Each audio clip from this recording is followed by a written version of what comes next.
glorify you, Jesus. Magnify you, Lord. You're worthy of the glory, Lord. The kingdom of heaven is at hand. Last week we concluded with the fact that to never tie feelings to a person, and don't let premeditation determine your response to those that had a distorted view of you on a previous level.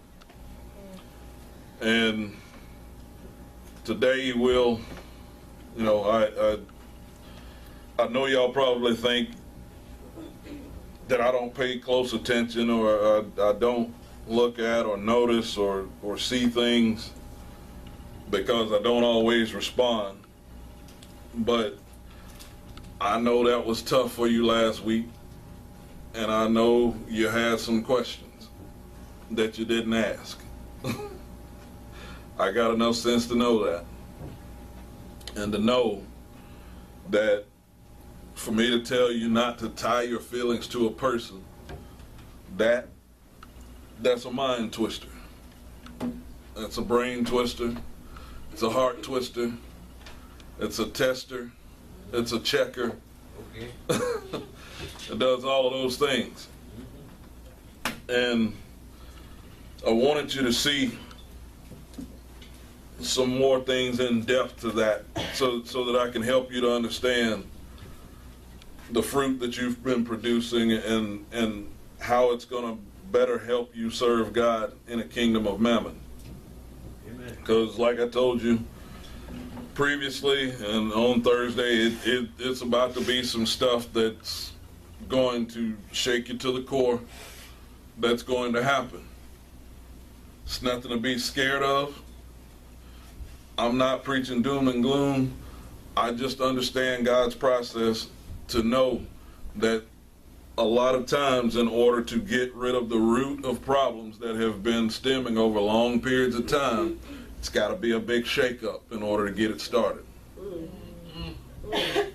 So it's got to be something big that impacts a lot of different people, a lot of different ways, before a lot of different people are going to open their eyes.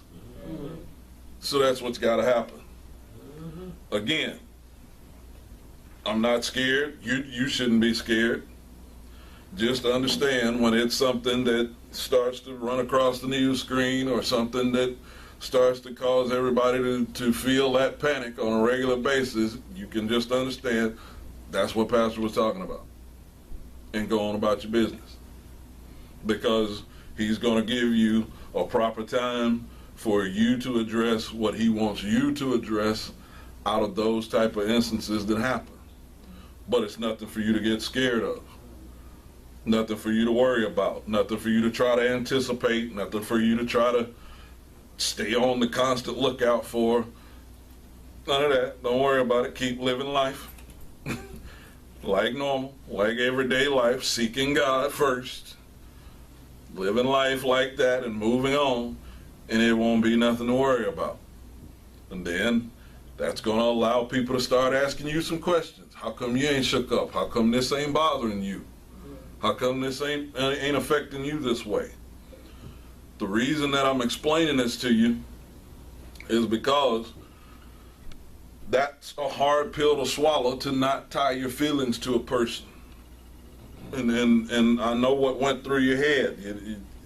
You thought of spouse, you thought of kids, you thought of parents, you thought of other significant others, significant people in your life, and you're like, what does he mean by this? See, because that's why I wanted it to lead into this last message. Because you've got to know how to be you no matter what somebody else does. Okay. You got to know how to be you no matter what somebody else does. And see, when you start tying your feelings to the person instead of the position, that's when you start to go downhill. Right. And I'm going to explain it to you, and I'm going to make it clear, because I want y'all to think of how crazy this might feel. Bree didn't know I was going to do this, and I didn't know I was going to do this. What kind of sense would it make for me to tell Bree to feel the compassion about Terrance and Alyssa like me and their mama feels about them? She's not going to be able to feel that. She is not going to be able to know all that's tied up in how we direct our lives towards our children. Now, y'all can see the results. Y'all can see what we do concerning our children and how we do those things, but you being able to step in our position and be able to do that, you're not connected like that. So you're not going to have the care. You're not going to have the overseeing, the overlooking. You're not going to have those ties to them being, watch this, our son and daughter. Now, here's what gets some of y'all in trouble, because those of you that have kids. Here's what gets you in trouble sometimes. You start seeing what you don't like about the person that you had the child with in the child, and then that's what makes you start. Yeah. Just like your mama, dog. Yeah, I heard that before. You act just like your daddy. What are you? Yeah.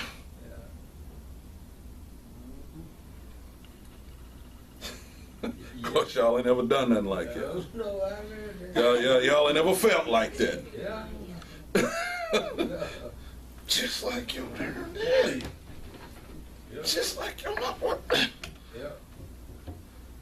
And you don't say it out loud all the time, That's exactly. Just. but it's running through there. That's right.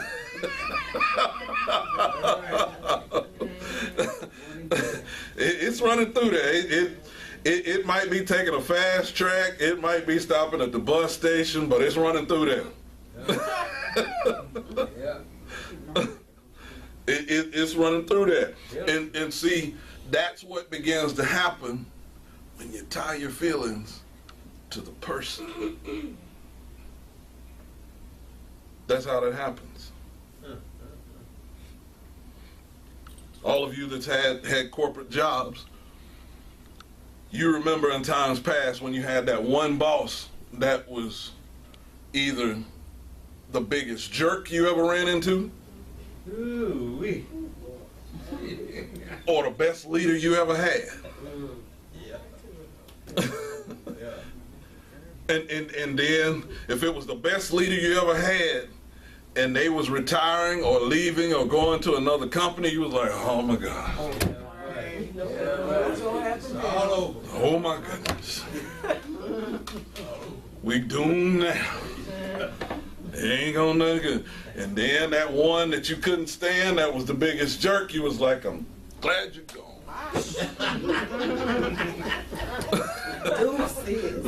Yeah, true. And hope you don't come back while I'm here. But again, y'all ain't ever done that before. Y'all ain't ever felt no feelings like that or had no responses like that.